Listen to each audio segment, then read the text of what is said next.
talk about demand, definition of demand. So what is demand? What is demand?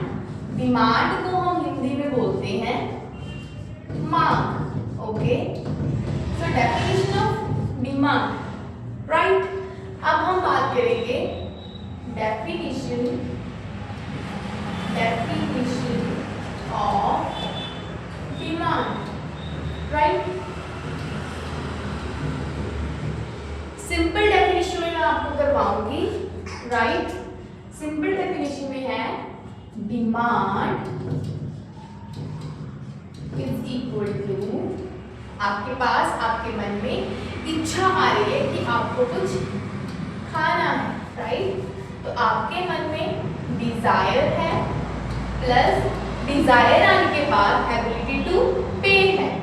Ability to पे का मतलब होता है कि आपने जो चीज खरीदी है उसको खाने के लिए आपके पास पे करने के लिए पैसे भी हैं. सो एबिलिटी टू पे.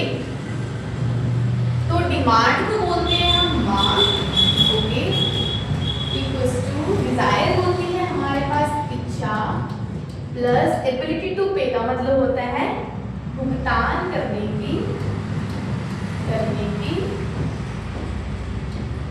क्षमता, ओके, की क्षमता. So that is equal to the demand, right. Next one हम बात करते हैं डिमांड फंक्शन की. Demand function. So demand function depending upon the different variables. For example, P of D is equals to function of P.